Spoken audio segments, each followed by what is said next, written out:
Hello and welcome. This is It's Always About Love, and I'm Lee Evans. I'm here with psychotherapist Lynn Lara.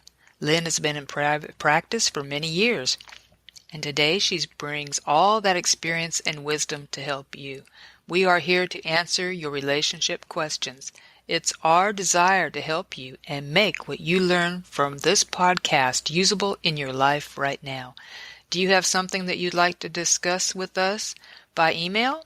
Send it to its, always about love, the number 1 at gmail.com. That's its, always about love, the number 1 at gmail.com. Now, let's get started. Are you there, Lynn? I am, Lee. Are you here, Lee? That's what I want to know. You're the one who has the big storm. Tell us about it. Yes, we have a big storm brewing out in the Gulf. They have named it, and it's Harvey. And they've categorized it as a Category 1, but they're saying that the conditions are right in the Gulf for it to brew up to a Category 3. So we're in a wait-and-see mode. Right now, we are being hit by bands, way out bands of the storm. So we just went through a bad wave, and we're having a lull right now. So hopefully we can finish. So what everybody needs to know is that we may get cut off in the middle of this program, or when we first get started. We may get cut off. If we do, we love you.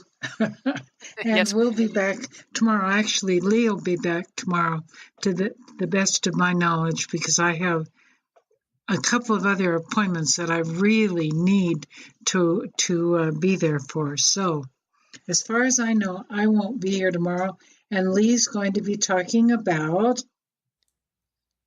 Soulmates. Soulmates. Right. Lee's going to be talking about soulmates. Okay. And today we're going to be talking about codependence. Codependence.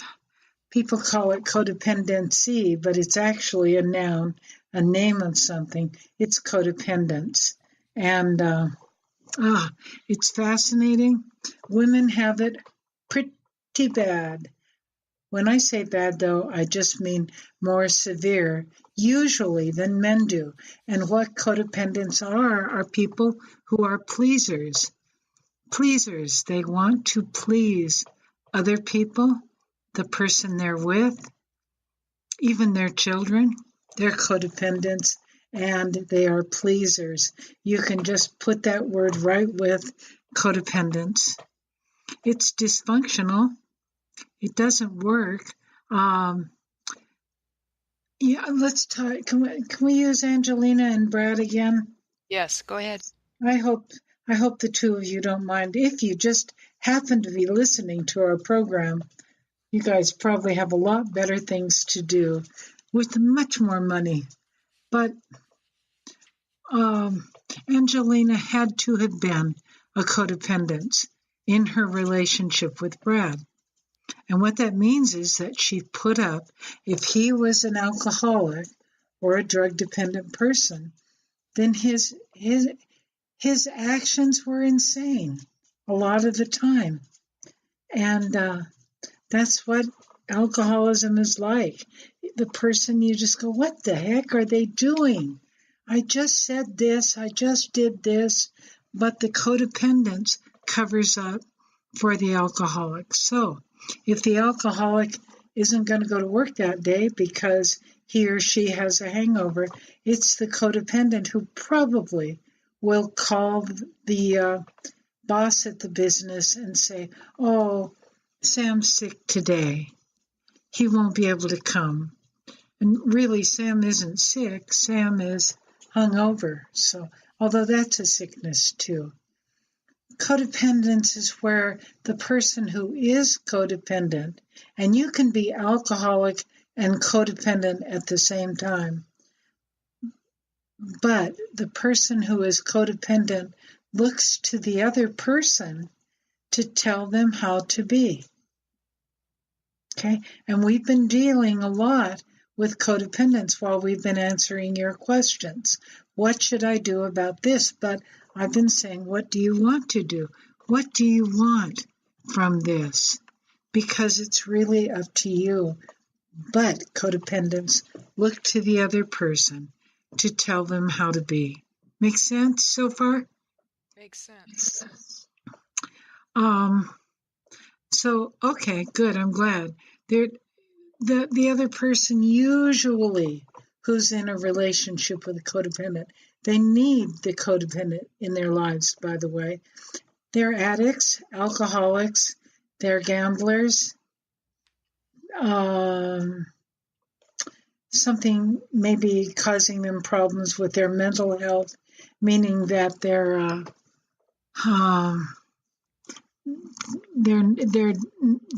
laughing inappropriately when it isn't appropriate to laugh right then. A laugh like that, by the way, is a nervous laugh. It means that the person is feeling insecure and doesn't quite know how to act. What the bottom line for codependence is a total need and being reliant, needing the other person's approval. The other person's giving them a sense of identity, telling them what they're like, telling them if they're okay or not. And you can ask your partner, do you love me? Okay? But when you ask it a lot, you're codependent at that point. What you're doing is feeling insecure. Okay? These are not bad things as long as you know what you're doing. And there are even programs for them, 12-step programs. Again, they're free. CODA, C-O-D-A, CODA. That stands for Codependence Anonymous. Good program. Not as old, though, as Al-Anon. Al-Anon is for codependence also. And I'm not saying codependency, I'm saying codependence. Okay. Originally, believe it or not, we think it probably came from Germany.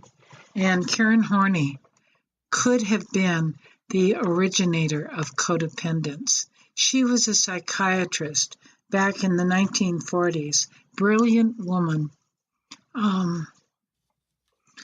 Let's see. What the codependent does is look at the other person and try to please them at all times. And that was what Dr. Horney began to write about. But that's what we do as codependents. We look to the other person and say, do you like me? Do you think it's okay what I just did?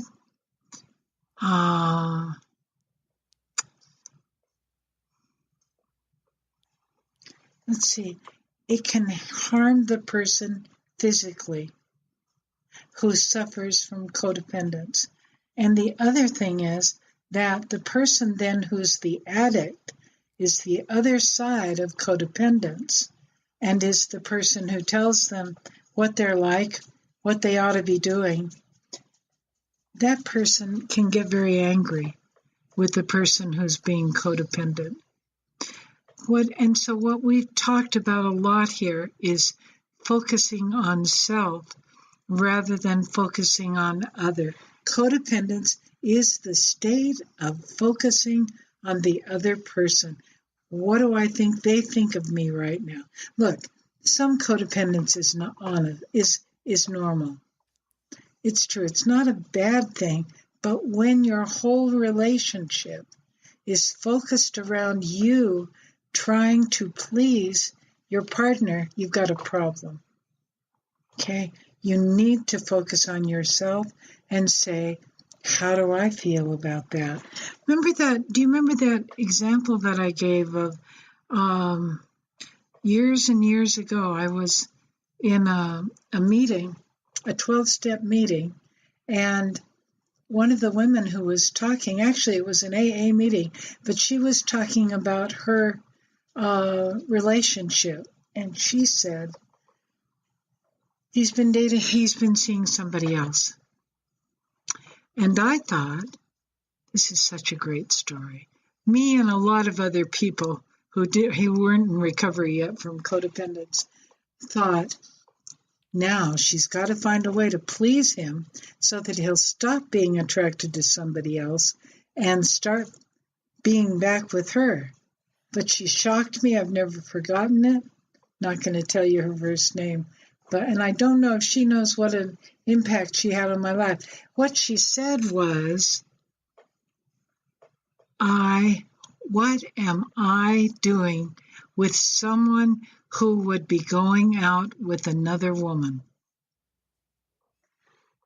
She had no desire to please him and win him back.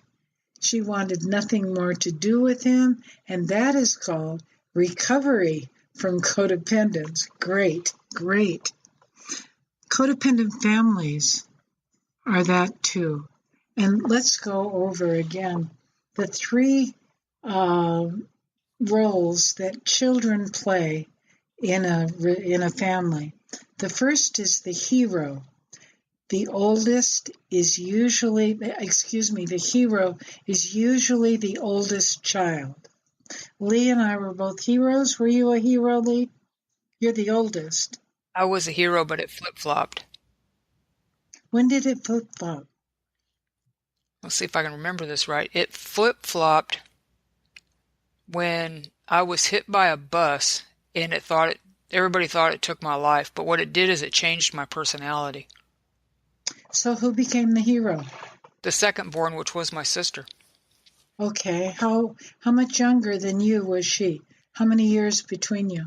2 years. Okay. And what was she? How was she the hero? What was she like? She became the good little girl. She was the good girl. And she broke out of that mold when the accident happened to me. It changed her life because nobody expected something like that to happen. And she changed. But my personality changed where no one could guarantee how I was going to be or how I was going to act. Mm-hmm. But nobody understood that back in those days. So it flip-flopped to her. And then when my brother came along, it flipped from her to him because now they had a boy. I was just going to say that. Usually families want the leader of their children to be a son. And we have that now. Don't forget with Prince William. He's a perfect hero in his family. And Harry couldn't get any attention because William was doing everything perfectly. And he was. So Harry started acting out. Harry became the scapegoat. And he got punished. He got blamed for a lot of things. And then the third, had they had a third child, the third child is the clown, the person who, the child who, what's the word I'm looking for? Come on. It's right on the tip of my tongue. A comedian. Yes, the comedian. That isn't quite the word I wanted, but that'll do just fine. Oh, and I still take a breath every time to say the word, and I can't. Dislike it when that happens. Okay, so you have three family roles, and they're not necessarily interchangeable, but the hero is, because in Lee's and my family, that's funny. Lee, you and I both have sisters who are younger than we are, and then the third born was a son. Right. My family was waiting for a son. And he came. He was the third oldest, or the third youngest, the third oldest. And when he came, when he was born after he was a few years old, he could do no wrong. He was the hero of the family. If the son is a second born, then they're definitely, probably, take away that definitely, probably going to be the hero. What if the second born is a son, but he acts out? Then he's going to be a scapegoat. And lots of times you'll see watch kids who are in classrooms. You can tell who the heroes are, who the scapegoats are, Scapegoats are people who everything is blamed on. And then the class clown or the clown in the family. They're the entertainers. That's what I was looking for, the entertainers. So it can affect whether or not you have the genetic predisposition to alcoholism or chemical dependence, but it can determine how serious that's going to be for you. And you'll be in a lot of trouble, a lot more trouble, if you're the second born, a scapegoat. A scapegoat, what do you think a scapegoat is, Lee? Someone that is blamed for everything. Uh-huh. And I would Yep. call them, they might be called the black sheep. Okay, that's true. They are the black sheep of the family. Think about Harry, right? Prince Harry. You know, he's becoming a hero also now, and he's doing the very things that his mother did. Think about his mother. Oh God, so sad, because we're watching that I don't know when you'll be listening to this program, but right now they have her life, Princess Diana's life, on what is it, about 3 or 4 nights long. But what I was so struck by, and I didn't know it, is that Diana, when she was little, her mother left, just walked out of the family, and it hurt her so deeply, affected her for the rest of her life. And I will guarantee you that had an absolute reason for why she was attracted to Prince Charles. Prince Charles was never available to her. He says he wasn't. He was never available. And what we do in our relationships is we will try to choose someone without being aware of what we're doing. Try to choose someone who's most like the parent who we suffered the most because of. So that means Diana chose someone who would reject her, because she was rejected by her mother. And Prince Charles certainly did that to her. Oh my God, that poor young woman. What? She was rejected as a child, so that affected her inner child. And so, Go ahead. And so she's had to work that out unknowingly, like you say many people do. Unknowingly, she picked someone that would reject her and leave her in different ways, but still leave her, basically reacting what happened with her mother. She had to, because it isn't that she was able to work it out with her mother. Right. She wasn't able to work it out with her mother.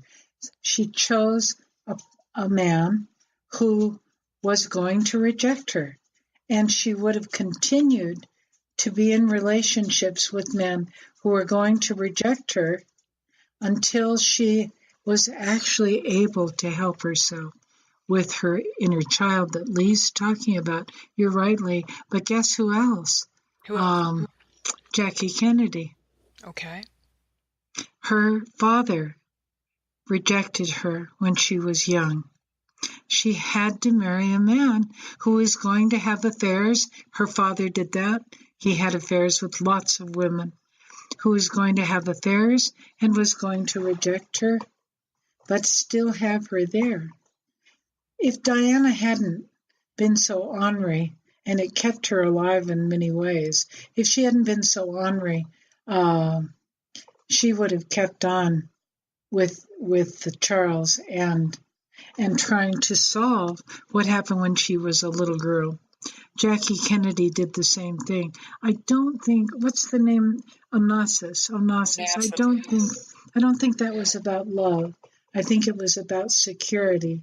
So I don't count that as, it's not up to me, but I've never thought of that as being her trying to work through her relationship with her father, that she really did try to work through without being aware of it, folks. We always, until we solve what happened to us when we were small, until we solve that, we're going to continue to find and pick someone who's most like the parent who gave us, who hurt us when we were little.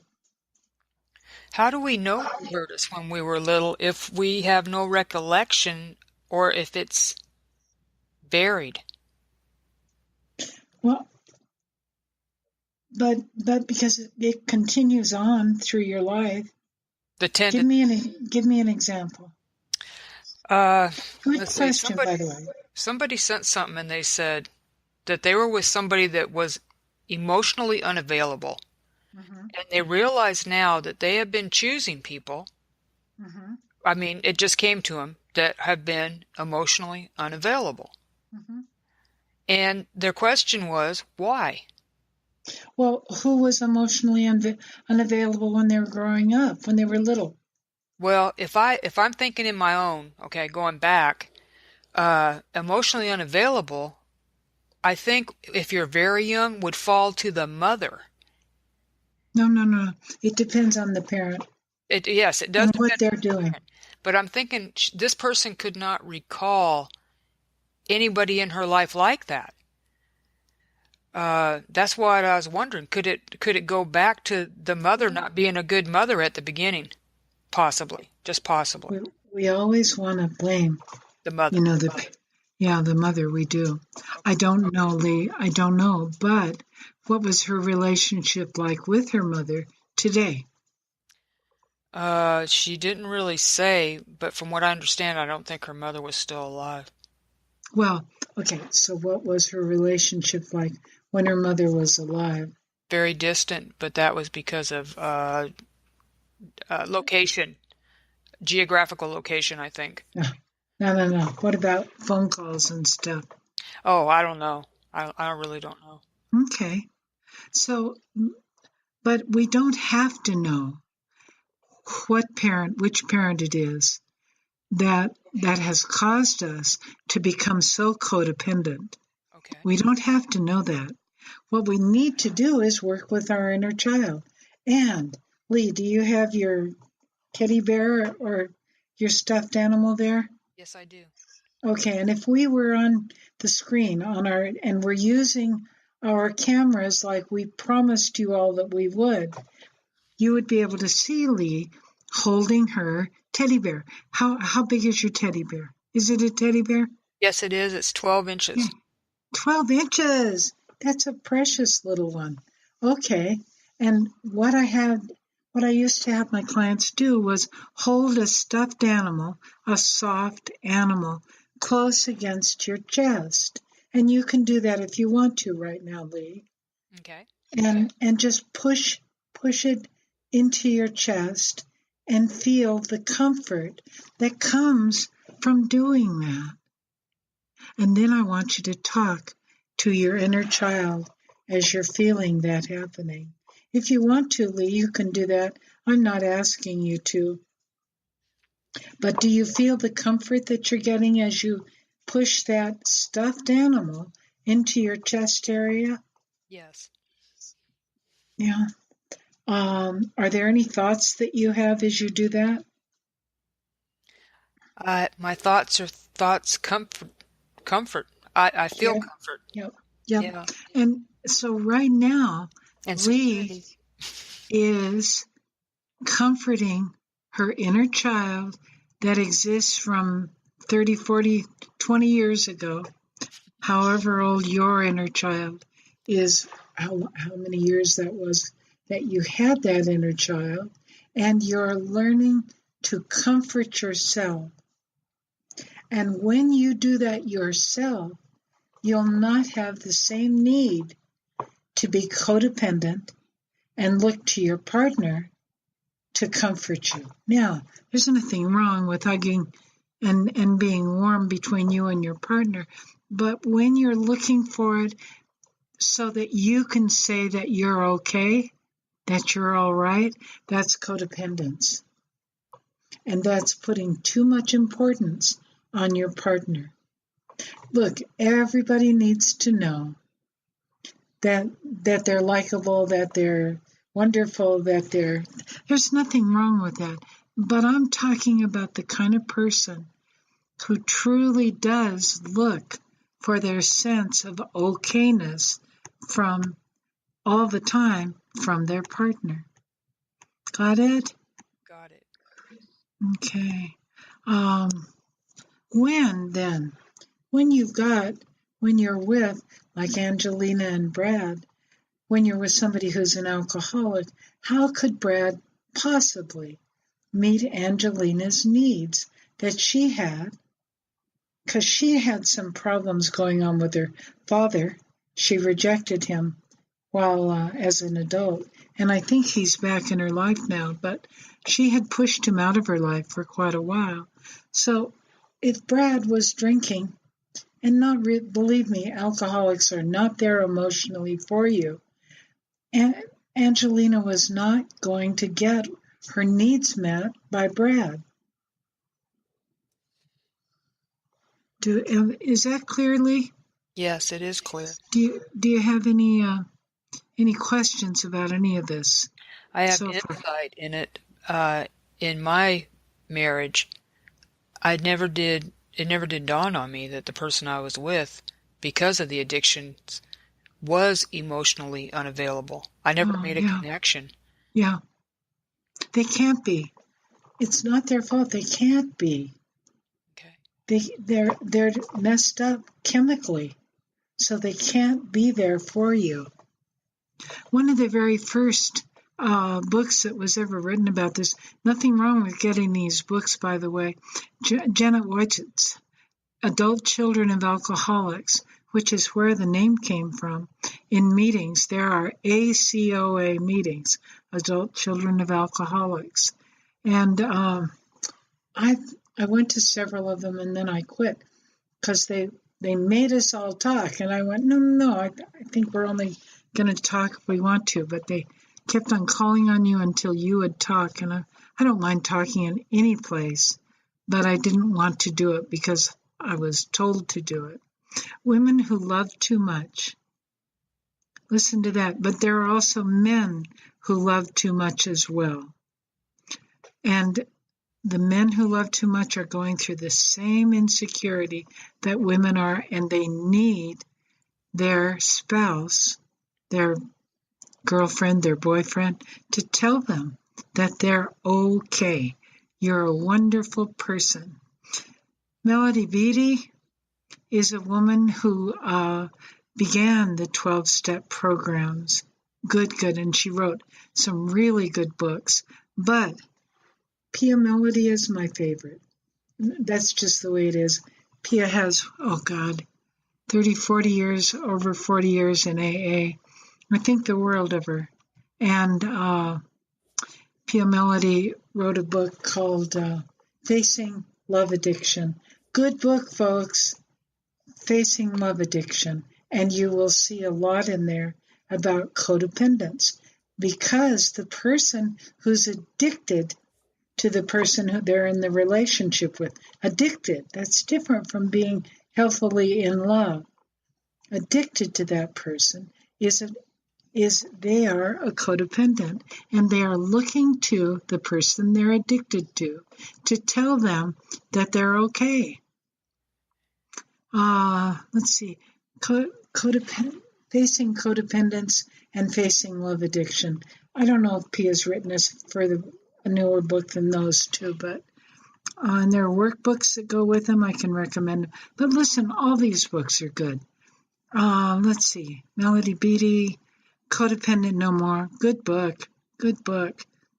Diagnosing and Treating Codependence, a guide for professionals. You guys can get that and read it.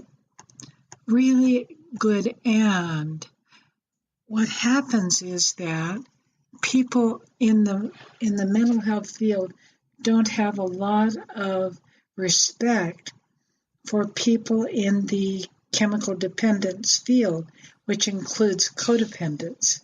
And they're making a mistake, because most of the people in mental health are codependents themselves, and many of them are alcoholics.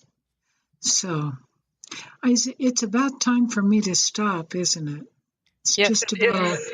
a half hour. It Yeah, went so fast. it went too fast. I mean, oh, the information is Oh, just you're sweet. spot on. And you are, I mean, you get right to the root of it.